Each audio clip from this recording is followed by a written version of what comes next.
Hello tout le monde, heureuse de se retrouver pour ce nouvel épisode vendredi d'À table avec Annabelle. Et si vous n'avez pas suivi les épisodes du lundi et du mercredi cette semaine, je vous encourage parce que c'était une très belle semaine. Et vous l'avez entendu, nous avons accueilli Sandra et c'est bon, elle est encore là, elle a persévéré parce que ce projet vient vraiment de Dieu.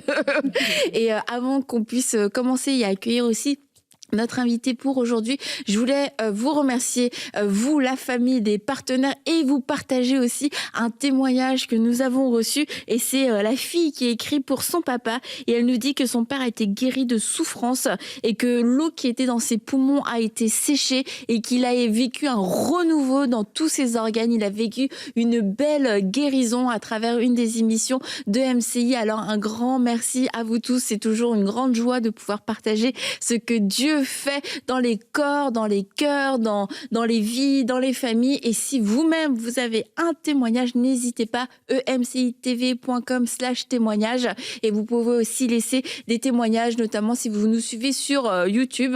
Et si vous nous suivez ailleurs, eh bien, je ne sais pas comment on fait pour laisser des témoignages.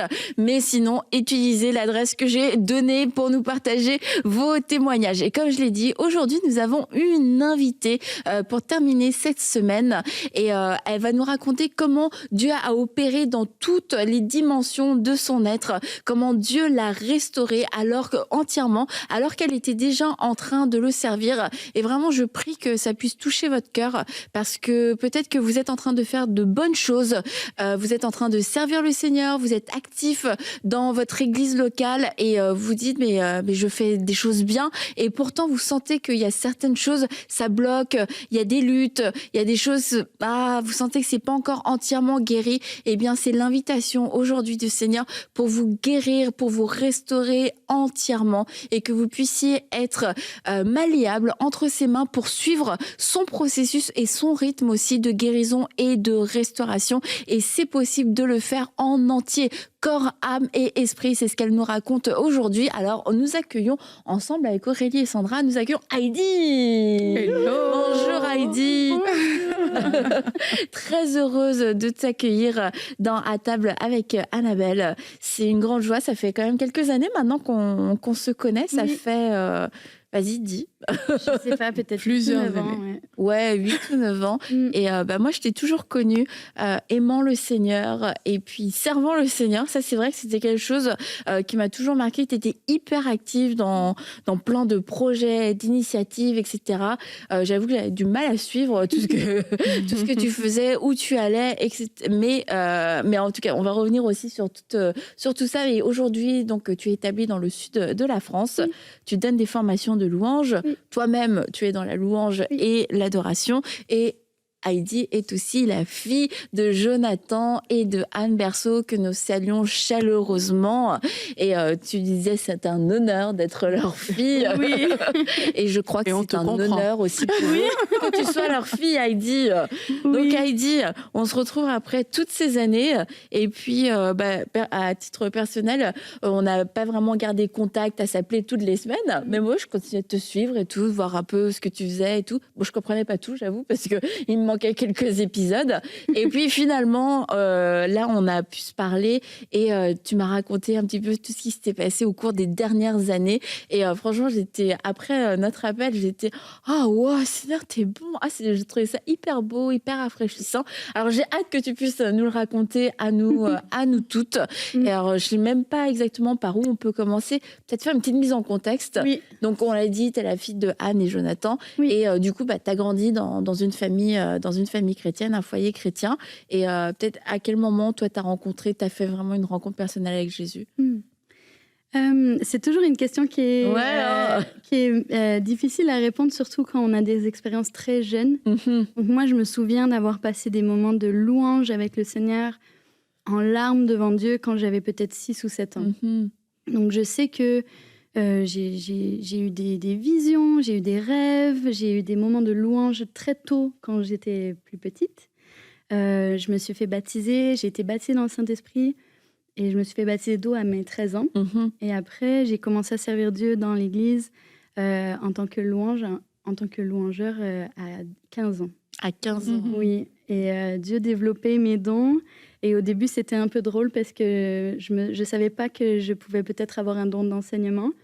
Mais les gens, en fait, me le disaient parce qu'entre les chants, quand je dirigeais la louange, je prêchais. Et du coup, le prochain chant, ça parle de la croix et Jésus à la croix. Et je commence à ouvrir ma Bible et à pleurer. Et je me rappelle, il y a une fois, c'était la première fois que j'ai dirigé la louange, j'avais 15 ans. Il y a des gens, ils se sont levés, ils sont partis parce que la louange, elle avait duré trop longtemps dans mon groupe de jeunes. Ah, dans un groupe de jeunes en plus. J'étais en pleurs, Jésus est tellement bon, ils se sont levés. En fait, t'as vécu un super moment. C'est ça. J'ai dit, ok, je dois faire une chose à la fois. Et le Seigneur a développé mes dons. J'ai commencé par me développer dans le domaine de la musique. J'ai fait 5 ans d'études supérieure en chant classique pour devenir chanteuse opéra. Oh, wow. Donc c'était ça mon rêve, c'était ça ma carrière, c'était tous mes objectifs s'enlignaient vers ça. Je faisais partie d'un collectif, j'avais un agent, je chantais, j'avais un réseau dans la ville de Québec. Et vers la fin de mon bac en chant, le Seigneur a mis un gros stop. Et j'ai senti Dieu m'appeler et dire, attention, rappelle-toi des rêves que tu as avec moi.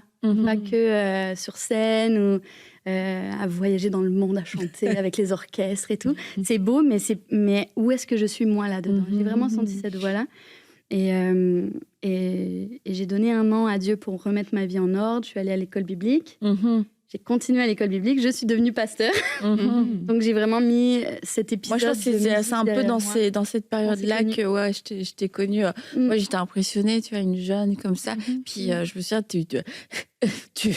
n'importe quoi, tu parlais la parole. Oui. Aussi, là.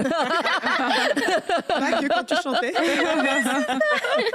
Chaque occasion, bonne ou mauvaise, Seigneur. Ok, donc toi, très jeune, finalement, t'es rentrée dans le service. Oui. Et notamment avec aussi des responsabilités. Oui. Parce que tu as pris cette charge pastorale. C'est ça, t'avais 25 ans. Je suis devenue pasteur à temps plein à 25 ans. Ouais, voilà, à temps plein. Reconnue par les assemblées de Pentecôte du Canada. Donc vraiment, j'avais fini ma licence en théologie, mon bac, et puis j'ai fait toutes les étapes pour être reconnue pasteur et j'ai commencé... Et toi, là, à ce moment-là, ok, tu sers le Seigneur, t'aimes Dieu sincèrement et tout, mais toi, à l'intérieur, comment est-ce que tu te sens dans toute cette période-là? Je pense qu'il y avait vraiment juste cette passion, ce zèle de servir le plus possible, le mieux possible, le plus loin possible. Mais c'est vrai que au vu de ce que j'ai vécu dans les dernières années, de ce que Dieu a fait comme transformation, j'ai construit ce ministère sur des bases qui étaient assez fragiles au point de vue de mon être, en fait, de peut-être des cassures ou des blessures ou des doutes sur qui je suis, mon identité. Et au final, peut-être je me suis aussi noyée dans le ministère, dans le travail, pour peut-être pas penser aux éléments qui me faisaient peut-être plus de peine. Ou, voilà. Et puis de vraiment en faire le plus possible, Dieu en premier, l'Église en premier. Je disais ça tout à l'heure à mon ami. Il y a eu un temps où j'avais 5 emplois. Ouais. Dans la même année. Ouais. Et c'était tout dans le ministère, c'était toutes des responsabilités ministérielles.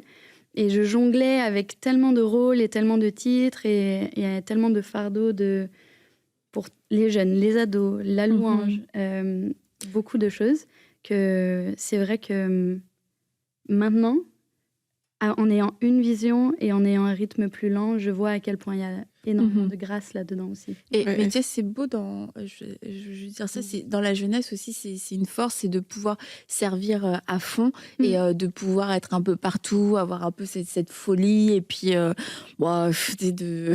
peu moins dormir, de se déplacer, de trucs. C'est pas quand t'es un peu plus vieux, tu dis c'est pas très sage, pas très équilibré.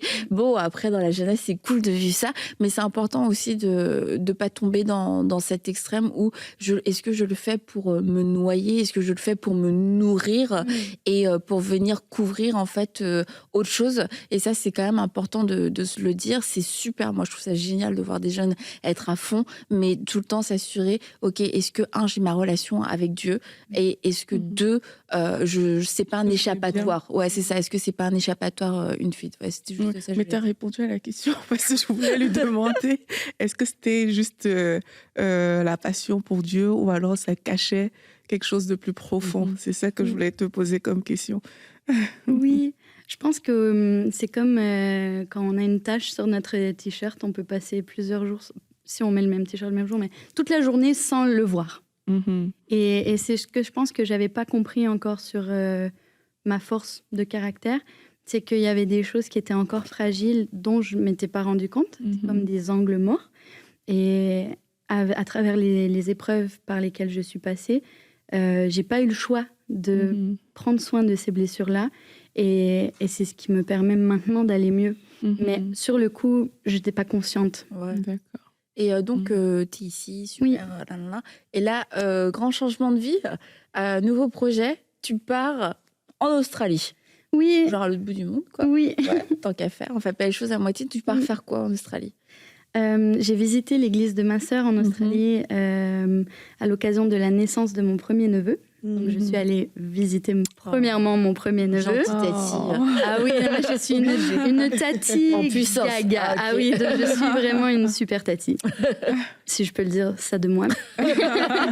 Et je suis allée en Australie, j'ai visité l'église de ma sœur. Et en fait, il y a tellement de choses auxquelles j'aspirais à quoi une église peut ressembler, que j'ai vu dans cette église en Australie, et j'ai ressenti le désir d'y retourner pour apprendre, pour dire comment est-ce qu'on peut développer nos ministères d'hospitalité, comment est-ce qu'on peut développer la formation, l'entraînement de plusieurs équipes. Il y avait des choses qui étaient très... que j'avais jamais vues dans une église avant, et qui m'attirait, et j'ai beaucoup prié, et 1 an et demi après, j'ai déménagé en Australie dans le désir de fréquenter cette église pendant quelques mois et de revenir au Québec après en ayant appris. Ce qui s'est passé, c'est que en arrivant à l'église là-bas, on s'est rendu compte que mes qualifications et mes rêves coïncidaient parfaitement avec leurs besoins et leurs rêves en tant qu'église. Wow. Donc, au bout de 2 mois, ils m'engageaient comme pasteur dans leur église. Wow. Donc, un très grand signe de confiance. Je suis devenue pasteur reconnu en Australie, et j'ai été pasteur à temps plein pendant 2 ans en Australie. Au même rythme que tu avais un petit peu ici au Québec, ou différemment? C'était différent parce que c'était une église qui avait beaucoup de besoins. Pour une fois, j'étais pas employée de 5 emplois, mais de 1. Ouais. Gros. Ok. Donc voilà, je m'occupais des familles, je m'occupais des ados, je m'occupais des groupes maisons, je m'occupais de la communauté. C'était une belle saison. Très belle saison. J'ai beaucoup appris, et c'était une très belle saison. Ouais, vraiment. Et du coup, on constate que tu es revenue ici en France. Du coup, qu'est-ce qui s'est passé en Australie? Oui, mais je suis tombée très malade. Oui, et ça a été ma première vague de grosses maladies. Il y a eu 2 vagues dans mon histoire, mais ça, c'était la première. Et tout d'un coup, j'avais un problème cardiaque. Je ne pouvais plus me lever, je ne pouvais plus marcher. J'avais des palpitations. Je me tenais au mur pour marcher parce que je ne pouvais plus voir comme il faut. Des fois, je conduisais. J'avais les vertiges qui commençaient au volant. Et je disais, Seigneur, amène-moi chez moi en un morceau. Et j'arrivais chez moi. Je ne savais pas comment j'avais fait pour arriver chez moi parce que j'avais ces problèmes-là. Et en fait, en est venu je ne pouvais pas arrêter de travailler et rester en Australie parce que mon visa était relié à mon travail. Et donc, ça m'a poussée à rentrer au Québec. Voilà. Ce qui était cool aussi, c'est ce que je veux dire aussi, c'est qu'à travers toute cette maladie, j'ai reçu beaucoup la prière et j'avais vraiment la conviction que Dieu me guérirait quand je serais rentrée au Québec. Et c'était un peu dur à expliquer parce qu'il y a des ministères qui sont là, ils imposent les mains, ils disent « reçois la guérison, tu es guéri, Dieu peut te guérir maintenant. Dieu a le pouvoir de te guérir tout de suite. Et j'étais pas guérie tout de suite. Et moi, dans mon cœur, je savais, non, mais je dois obéir avant, je dois rentrer. Et quand je serai rentrée. Tu luttais un peu pour rentrer? Mais évidemment, j'avais ma vie de rêve en Australie. J'étais la tati, j'avais mon neveu, ma nièce, j'avais ma sœur avec moi. Dans une église dans laquelle j'ai développé des amitiés. Je voulais pas partir. Moi, dans ma tête, j'étais là, j'étais bien. et j'ai vraiment ressenti Dieu m'appeler à cette obéissance aveugle. Et c'est miraculeux. J'étais dans l'avion. J'ai pris l'avion en fauteuil roulant. Parce que je ne pouvais pas marcher. Et en fait, j'étais dans l'avion. On a atterri à Montréal. Et au moment où l'avion a atterri à Montréal, j'ai senti une force dans tout mon corps. Wow. Et j'étais guérie.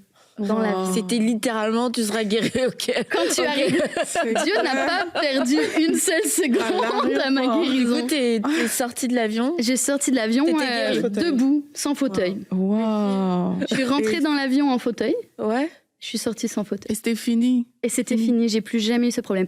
Sachant que c'est une maladie cardiaque incurable. Pour lesquels il n'y a pas de médicaments. Et il y a des gens qui vont rendre témoignage de cette maladie-là sur les réseaux. C'est toute leur vie. Et du coup, tu reviens ici, tu vis cet épisode quand même assez miraculeux, surnaturel. Donc, dis-moi si je me trompe, là, tu rejoins un organisme missionnaire dans l'Ouest canadien, c'est ça? Oui, c'est ça. Okay. Donc, j'ai passé quelques temps à Montréal et ensuite, j'ai déménagé à Vancouver pour rejoindre un organisme missionnaire de mission urbaine. Et du coup, j'étais vraiment très enthousiaste pour cette nouvelle saison de ma vie. Je commence à travailler avec des ministères sur place. Et là, je retombe très malade. Je passe à travers un épisode de dépression clinique. J'ai été hospitalisée pour ma dépression. Et le désespoir total. Je dis, mais Dieu, où est-ce que tu es? Je sais que tu es là, mais j'ai besoin d'aide, au secours. Et en fait... c'était à une période où mes parents étaient au Togo. Et j'ai une autre sœur qui habite à Vancouver. Et elle n'était pas capable de prendre en charge non seulement quelqu'un chez elle parce qu'elle avait un tout petit appartement, mais en plus quelqu'un de malade qui a besoin d'aide. C'était pas possible. Donc la seule option pour moi, c'était d'aller chez ma tante en France.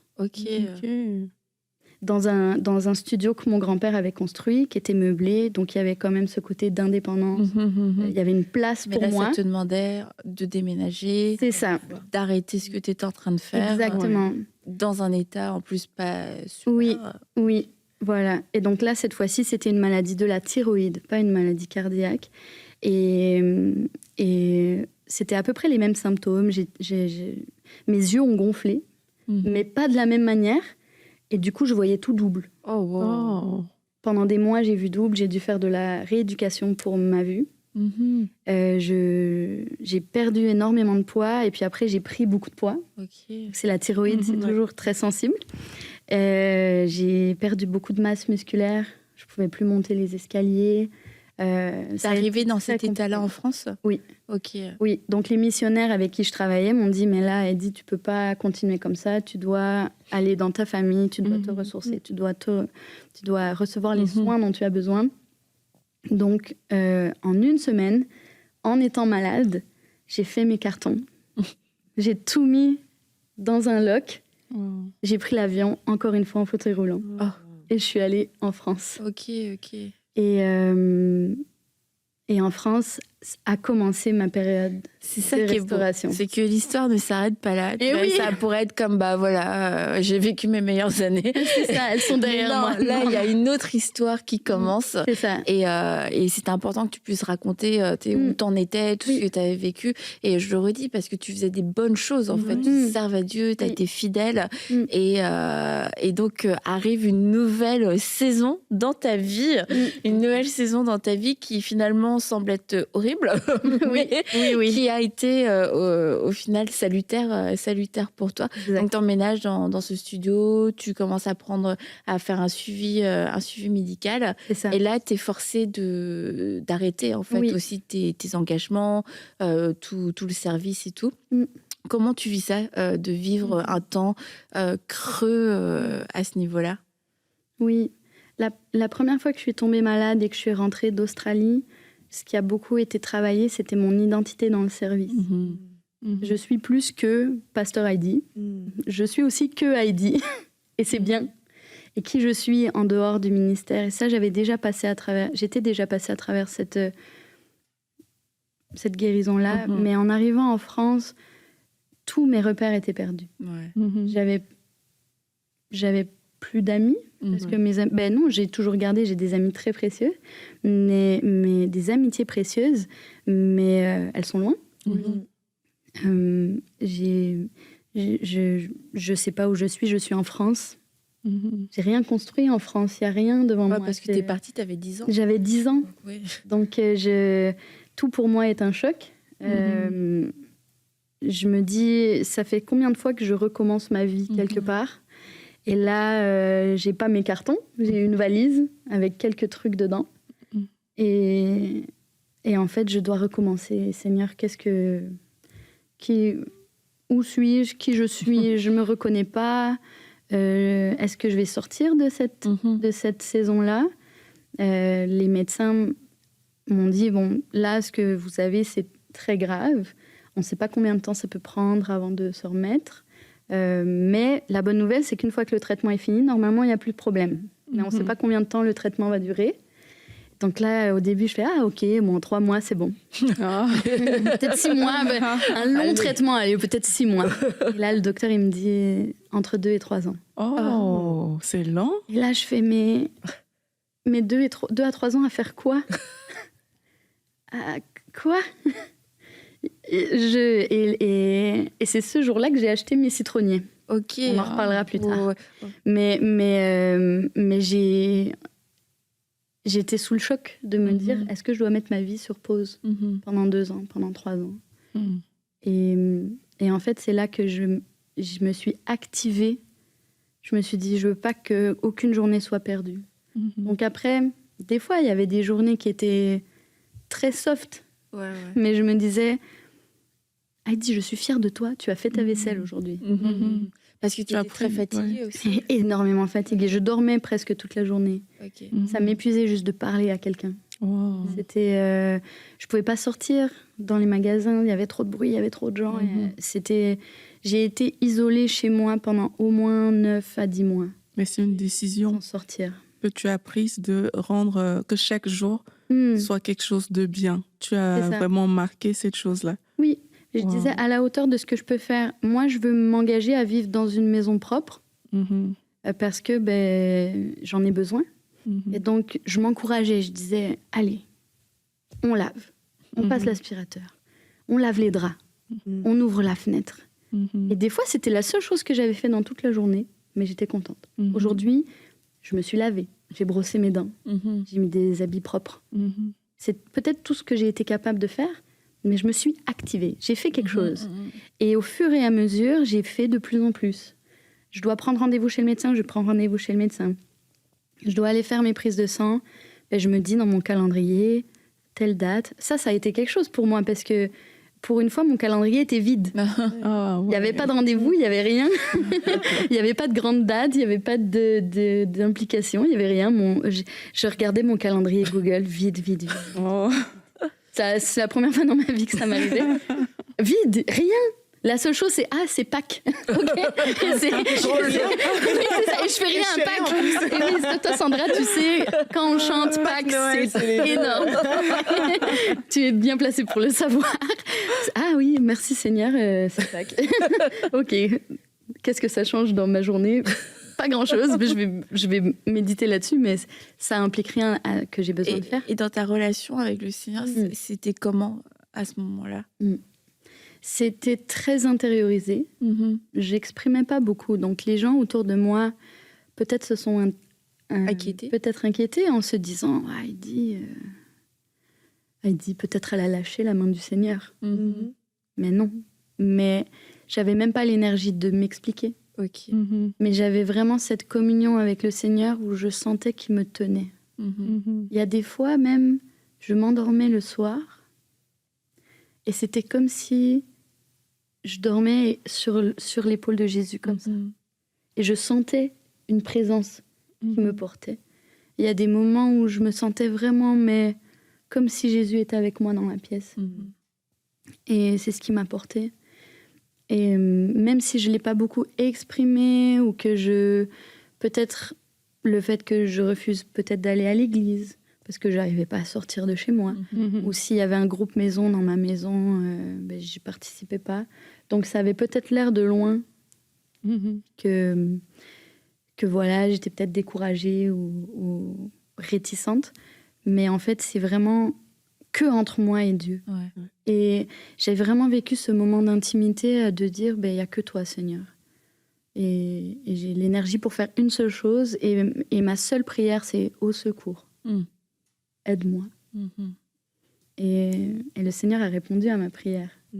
Ça a pris plusieurs mois, même années, mais il a répondu. Et ça, c'est très, très beau. Et tu as une des choses, tu dis, c'est chaque jour, j'ai refusé de ne rien faire. Chaque jour, tu t'es confié en Dieu de tout ton cœur. Et quand on dit de tout son cœur, en fait, ça ressemble, ça a des formes différentes selon nos vies, selon nos saisons aussi. De tout ton cœur, des années avant, c'était pas de tout ton cœur, ça ressemblait pas à ça. Mais tu vois, ce que je vois, c'est la fidélité de Dieu quand on est là, en fait, et qu'on n'abandonne pas. On se dit, mais j'ai tellement peu à donner. Tu es comme cette femme qui a donné tout ce qu'elle avait, et c'était peu aux yeux des autres en termes de montant, mais en termes de ce qu'elle avait, c'était tout. Et tu vois comment Dieu multiplie, comment Dieu a pu prendre ça, et un petit peu d'énergie, une petite décision, une petite prière, c'est tout ce que je peux te donner aujourd'hui, et sachant que tu étais vraiment dans un état, c'était pas par la flemme ou quoi que ce soit. Sérieux, voilà. Et de compter, tu vois, sur la grâce de Dieu, qu'à fois on se dit, c'est tellement petit, qu'est-ce que Dieu va en faire? Voilà, ce que Dieu va en faire. Quelques temps plus tard, Heidi, elle est là, elle peut voyager. Bon, je casse le suspense, mais tu sers à nouveau le Seigneur et tout ça. Tu t'es redéployé d'une nouvelle façon, encore plus grande, je dirais. Mais c'est parce que t'as pas lâché, en fait. Dieu, c'est sûr, il nous lâche pas. Mais toi, t'as pas lâché pendant ce temps-là, même si ça semblait petit au début. Et c'est ça, quand on dit être fidèle dans les petites choses, c'est pas genre je suis fidèle, je souffre. C'est non, sois fidèle parce qu'en fait, tant que tu continues d'être là, tant que tu continues de semer, mais il va y avoir une récolte. Et même, tu vois, j'aime comment tu as réagi vraiment à ça, de te dire mais je vais compter sur lui et chaque jour, il y a quelque chose que je vais faire. Parce que parfois, on n'est même pas dans des cas aussi graves que le tien, et puis on peut se décourager facilement, tu vois. Et il ne faut pas aussi attendre forcément d'être, entre guillemets, dans le trou, là, au plus bas, pour se dire, mais je vais compter sur toi aujourd'hui, Seigneur. Et juste le fait que toi, tu l'aies fait dans cette situation-là, mais ça montre à quel point, tu vois, on peut vraiment s'attendre à lui, mais de façon constante. Pas juste quand on est en bas, mais même quand tu te sens bien, même quand tu sens que, OK, la vie est rose, etc. Mais il y a ce truc de se dire, chaque jour, quelque chose doit se passer et je compte sur toi. J'aime beaucoup ce truc. Je trouve ça beau, cette image, parce que tout à l'heure, tu disais que tu avais 5 emplois, puis on rigolait, puis là, finalement, pour le coup, tu faisais plus rien. Puis j'avais comme cette image que dans tous les cas, que tu œuvres et que tu fasses toutes ces choses pour Dieu ou que tu fasses rien, l'amour de Dieu envers toi était le même, il change pas. Puis souvent, nous aussi, on va avoir notre amour envers Dieu va changer, parce que quand tout va bien, qu'on est actif, qu'on fait plein de choses, on se dit merci Seigneur parce que ma vie va bien, je te sers. Puis quand finalement on fait plus rien, là c'est soit Seigneur, pourquoi tu m'as abandonné, ou tu m'aimes pas, et puis nous on va le laisser tomber, puis de voir que finalement, que tu sois hyper actif, que tu aies 5 emplois, un gros emploi, ou finalement que tu fasses rien, t'aimes Dieu, puis tu te tiens à Dieu, et je sais que Dieu te faisait sentir qu'il t'aimait aussi, puisque tu dis que tu sentais sa présence, puis je trouve ça beau, ces deux images du full time à finalement je peux plus rien faire, mais Seigneur, peu importe que j'ai ou que j'ai pas, je reste ton enfant, puis je reste proche de toi. C'est vraiment inspirant. C'est clair. C'est que l'amour de Dieu ne change pas envers nous. Déjà, quelquefois, on a besoin d'une révélation. Mais que notre amour envers Dieu ne change pas, ça, c'est aussi une grosse étape. Et c'est dans l'épreuve, en fait, que tu sais où t'en es dans ton amour envers Dieu. Et si il a tendance à fluctuer, il faut être honnête et puis te dire, Seigneur, franchement, franchement, je te demande pardon parce que je me rends compte que c'était plus facile de t'aimer quand j'ai l'impression que tout allait bien. Ouais. Mais tu sais, je veux rester attachée, je veux rester accrochée et d'apprendre à aimer Dieu, en fait, dans toutes les saisons de notre vie. Et dans tout ça, tu vis donc les petits progrès au fur et à mesure.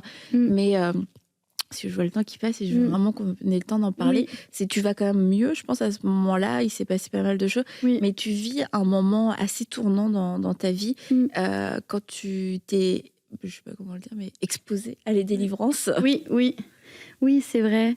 À travers ces mois, ces années dans le secret, parce que personne ne savait où j'étais. Toi, tu savais pas où j'étais. Il y a plein de gens, on pensait que tu avais disparu. J'étais vraiment cachée en Dieu dans ma petite ville en France. Et j'ai lu, je me suis rapprochée de Dieu. Je me suis intéressée à certains livres sur la guérison émotionnelle, sur peut-être le développement personnel. J'ai mis ces choses-là en pratique. Et je me suis rendu compte que il y avait des patterns de maladies dans ma vie. Il y avait des patterns d'épuisement. Il y avait des patterns de peut-être hyperactivité et puis ensuite plus rien. Et même avant d'être pasteur, j'avais vécu déjà plusieurs épuisements. Et j'étais là, Seigneur, en fait, je veux pas que la musique elle continue. Je veux pas que... Je veux pas aller mieux et retomber malade après. Que cette fois-ci, ça soit la dernière fois que je me relève et que je puisse continuer à rester debout. Et en fait, je voyais ma guérison progresser et puis j'ai commencé à me dire, OK, qu'est-ce qui pourrait peut-être me bloquer? J'ai prié par rapport à ça. Et j'ai ressenti aussi une paresse où je dis, mais normalement, je vais beaucoup mieux, mais j'arrive pas à faire plus. Et à ce moment-là, je faisais une formation en graphisme. Et puis, je n'arrivais pas à finir mon portfolio. J'y arrivais juste pas. Je disais, oh, mais en même temps, je suis malade. Je peux utiliser ça comme excuse de dire, mon portfolio, je ne l'ai pas fini ce mois-ci, le mois prochain. Je n'ai pas de date d'examen, donc je peux attendre. Et après, j'ai pris rendez-vous avec un ministère. J'ai une de mes amies, en fait, qui m'a raconté son témoignage de délivrance. Ça m'a bouleversée parce que j'ai dit, mais en te connaissant, j'aurais jamais pu penser qu'il y avait un avant à ça. Et je vois comment t'es maintenant et je veux ça. Et je me rappelle avoir fait cette prière, Seigneur, s'il y a des choses que j'ai besoin, desquelles j'ai besoin d'être délivrée, montre-les-moi et délivre-moi, Seigneur. J'aspire à cette liberté. Et en fait, c'est là que ça a commencé. Et on a prié avec une pasteure qui a fait beaucoup ça. Et elle discerne beaucoup. Et elle commence à prier, et puis on passe à travers un moment de repentance aussi, d'essayer de faire les choses par mes propres forces, ou d'essayer de faire le ministère, ou les choses que je peux faire pour mériter l'amour de Dieu, mais juste... Donc on passe à travers ces différentes choses-là, et dans cette rencontre-là, je reçois vraiment une délivrance, déjà d'un esprit de mort. Et ça a été très très fort, parce que... Je pensais que la dépression, c'était vraiment que ma maladie, parce que c'est relié à la thyroïde aussi, parce que c'est des hormones, en tout cas, voilà. Je pensais que peut-être ma mélancolie, mon côté un peu artiste, qui aime penser à la pluie qui tombe, les films en noir et blanc, la poésie, tu sais. Je pensais que c'était une partie de ma personnalité, mais après, je me suis rendu compte qu'en fait, non, il y avait vraiment cet esprit de mort qui voulait ma perte. Et qui voulait me détruire et qui voulait m'éteindre, vraiment m'éteindre. Et quand j'ai reçu cette délivrance, j'ai ressenti une chaleur dans tout mon corps. Et j'étais là, je disais à la fille, j'ai chaud, j'ai chaud. puis elle dit, c'est normal, la vie, c'est chaud. Et à partir de ce moment-là, j'ai retrouvé beaucoup de joie. J'ai retrouvé l'envie de me faire des amis. Parce qu'après, non, mais moi, je suis une introvertie, moi, je suis une artiste. Je n'ai pas besoin d'avoir 1000 amis. Et puis là, au final, c'est non, je veux te connaître, je veux te parler. Qui es-tu? Comment tu t'appelles? J'ai retrouvé cette dynamique-là. Et dans la même rencontre, on a prié. Elle dit, je ressens qu'il y a quelque chose. C'est un esprit d'assoupissement et de paresse. Et là, voilà, on a prié pour ça. J'ai été délivrée. Et à partir du moment où on a prié pour ça, j'ai eu un feu. Ah ouais. Parce que moi, dans ma vie de tous les jours, je suis une lève très tôt. Une lève très tôt. Voilà. Pas une lève tôt, une lève très tôt. Et là, c'est vrai qu'avec les années de maladie et tout, c'était bon, je me lève quand je me lève, Seigneur. Je veux dire, il n'y a pas d'heure, il n'y a pas de... C'est normal, c'est ce que mon corps avait besoin. Mais là, c'était un shift où je vais de mieux en mieux. Là, c'est le temps de retrouver la vie active et j'y arrivais pas. Quand on est habitué à faire 4 siestes par jour, c'est dur. Mais moi, j'avais quand on est habitué à ce rythme de vie-là, c'est dur de se relancer, comme une locomotive. Qui, voilà. Et là, le lendemain matin, je me suis réveillée, hop, 5h30.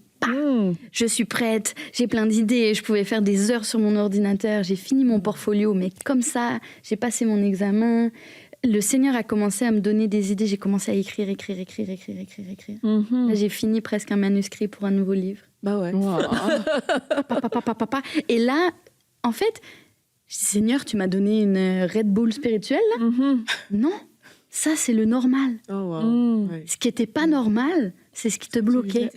C'est ce qui t'épuisait, c'est ce qui te faisait t'assoupir, c'est ce qui te ralentissait de paresse.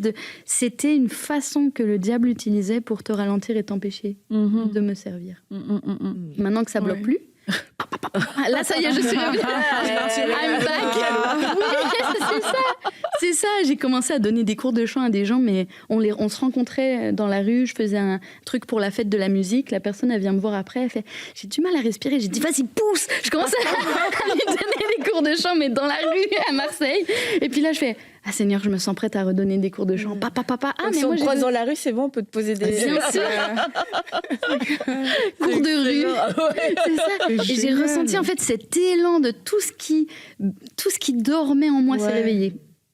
Tout mon désir de servir, mais aussi mes dons se sont réveillés, ressuscités. De dire, mais mon don d'enseignement, de prêcher, d'accompagner les gens... Et là, maintenant, ça coule. Je fais même pas d'effort, il va tout seul. Et tu as parlé des citronniers, on va quand même regarder pour la petite histoire les citronniers donc, que tu as acheté quand tu as eu ce fameux diagnostic. La journée même. Et on voit qu'il y a une croissance dans tes citronniers. La dernière photo, on voit qu'ils sont bien remplis. Oui. Il y en a pour de vrais. C'est des vrais ? C'est ça, c'est des vrais citrons. Okay. Des vrais gros citrons. Raconte-nous rapidement la petite histoire des citronniers. Quand j'ai acheté mes citronniers, c'était en rentrant de chez le docteur, j'avais besoin de me consoler, de me donner une petite surprise pour aller mieux. Et j'ai décidé d'acheter J'aime beaucoup les plantes, j'ai acheté ces 2 citronniers. Et dans les journées où j'avais rien à faire, je m'asseyais à côté de mes citronniers, je les regardais. Je les observais. J'avais rien d'autre à faire. J'avais pas de télé. Parce que... Ça monte le degré. Ah oui, vraiment. Vraiment, parce que normalement, je marche, je fais beaucoup de randonnées et tout ça. Là, j'avais pas l'énergie de marcher. Donc, je me mettais ma chaise dehors sur la terrasse. Puis j'étais là, je regardais mes citronniers. C'était ma sortie de la journée. Et à un moment donné, la première fleur arrive. Là, je m'émerveillais devant cette fleur et j'étais tellement contente et ça sentait tellement bon et la fleur elle tombe. J'étais là, Seigneur, non, pas ma petite fleur, elle est partie. Et puis en fait, dans le fait de tous les jours prendre soin de mes citronniers, je les ai bichonnés, je leur chantais des chansons. C'était vraiment poussé. Ça restait là. Attends. C'est ça. Et en fait, le Seigneur s'en est servi comme d'une vision un peu prophétique de ma vie, un miroir. Et là, le citronnier, il faisait aucun fruit, aucune fleur. Il n'était qu'avec des feuilles. Et le Seigneur, à un moment donné, m'a dit, mais si toi, tu es capable de autant aimer tes citronniers qui produisent rien, imagine comment moi je t'aime quand tu produis rien. C'est beau. Et j'étais là, mais Seigneur, t'as tellement raison, parce que juste d'arroser mes citronniers, ça m'amène tellement de joie. Comment toi, tu prends plaisir à m'arroser, Seigneur. Et tranquillement, à un moment donné, ça correspondait avec un moment où j'ai commencé à servir dans mon église. J'ai recommencé à servir dans la louange dans mon église, à très petits pas. Et à ce moment-là, mon citronnier a fait beaucoup de fleurs. Seigneur, c'est trop bien. C'est le moment où je recommence à servir, les fleurs sont là. Et j'étais là, ça y est, Seigneur, toutes les fleurs, ça représente des fruits. Et là, ça veut dire que je vais porter du fruit dans ton nom, Jésus. Ça y est, c'est fini.